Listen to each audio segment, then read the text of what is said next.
लड़के दिखाए और आज कहीं ना कहीं उसको आज हकीकत में एक बार मैंने बोला था प्रधानमंत्री को, मैंने कहा आप में दम है तो आ जाना राजस्थान और हमारे बिना लड़के दिखाना। जब मैं एनडीए से अलग हुआ था तब उन्होंने कहा था कि आप हमारी वजह से जीते हो, तो हमने कहा कि आप आना और इस बार अपने जो आप कह रहे थे कि वे हैट्रिक पूरी करेंगे वो करके दिखाना। वो हैट्रिक हमने पूरी नहीं करने दी। निश्चित रूप से राष्ट्रीय लोकतांत्रिक पार्टी के जवानों ने पूरी ताकत लगाई कांग्रेस पार्टी को जिताने में, और कांग्रेस के कार्यकर्ताओं ने, नेताओं ने नागौर के अंदर मुझे जिताने के लिए पूरा दमखम लगाया। और उसी का परिणाम है कि ज्योति मिर्धा जो धनबल के साथ, जिसने यहाँ 100 करोड़ से ज्यादा रुपया खर्च किया होगा इस चुनाव के अंदर, हमने तो देखा हर जगह, और जिस तरह ठेले भर भर के आ रहे थे, कोई उनको चेक नहीं कर रहा था, कोई पकड़ नहीं रहा था।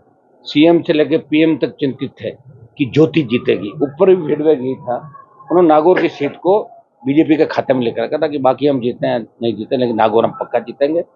तो ये बीजेपी के बड़े नेताओं की हार है। हमारा जो मिलके हम लोग लड़े पहले ही दिन से, जब हम सारे लोग आए थे और पहले दिन जाकिर साहब के घर पे बैठ के, जिस तरह विधायकों से, पूर्व विधायकों से हमने बैठ गए, इन्होंने जिलाध्यक्ष के तौर पे सब लोगों ने मिलकर काम किया, और वो काम लगातार स्पीड से हम लोगों ने किया। 500 से ज्यादा रैली, गांव, पंचायत, जब मैं खुद व्यक्तिगत रूप से उपस्थित हुआ, उसका फायदा भी हमारे को मिला।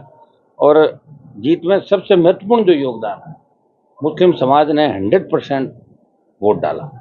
वोट सब जातियों ने डाला, लेकिन 100% अगर वोट पड़ा बूथ पे गया तो वो आरएलपी के खाते में गया। मुसलमानों का वोट था जो 100% मुझे मिला।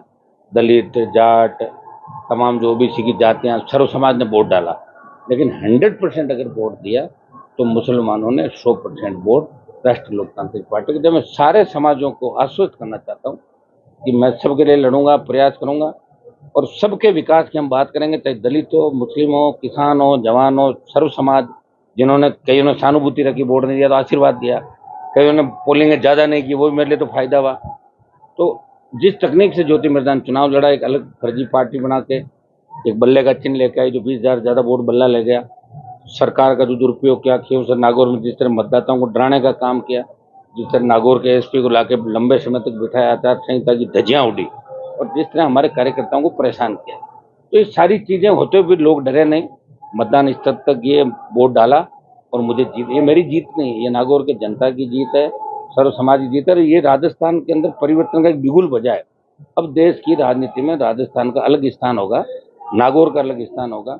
और हमने 5 साल में प्रयास किया, किसानों के लिए सत्ता छोड़ी, अग्निवीर के मामले में जवानों के लिए एकमात्र व्यक्ति था जो लड़ाई लड़ रहा था, चाहे पहलवान बेटियों का मामला हो, हमेशा सामंती ताकतों से भी लड़ता हुआ रहा। और उसी का परिणाम है कि नागौर के लोगों ने दोनों हाथों से मुझे आशीर्वाद दिया, और मैं 5 साल फिर विकास करूंगा और सबको साथ लेके चलूंगा, नागौर को विकास के मामले में आगे लेकर। एक समय ऐसा था जब मुस्लिम, एससी और जाट एक ट्रायंगल रूप होता था, आज उसे ट्रायंगल समीकरण अभी बन गया वापस राजस्थान, ऐसा लग रहा है वो समीकरण राजस्थान के अंदर बन गया।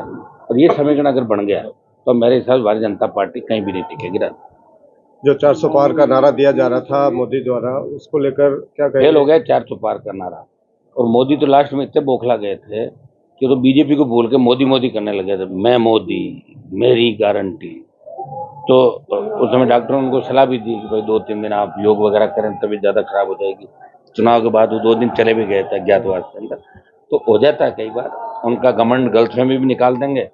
और रही भजन लाल की बात, तो भजन लाल जी से मैं मांग करता हूँ कि तुरंत इस्तीफा दे।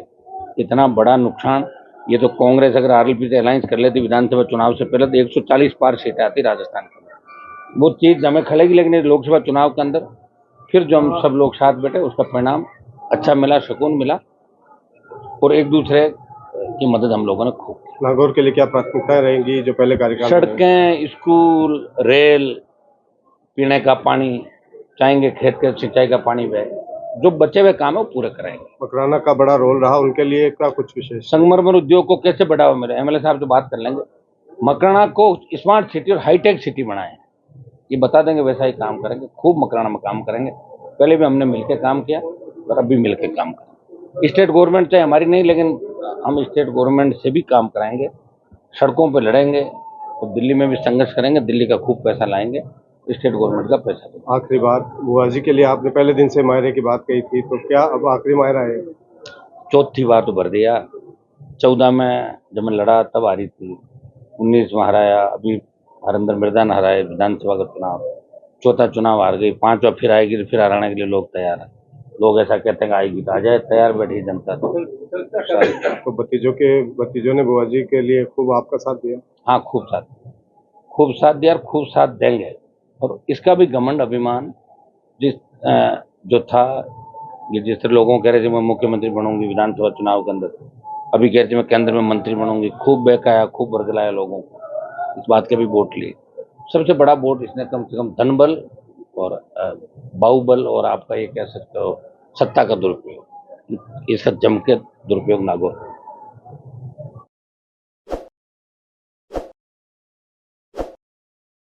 ताज़ा खबरों के लिए विजिट करें द फैक्ट इंडिया की वेबसाइट और डाउनलोड करें द फैक्ट इंडिया ऐप।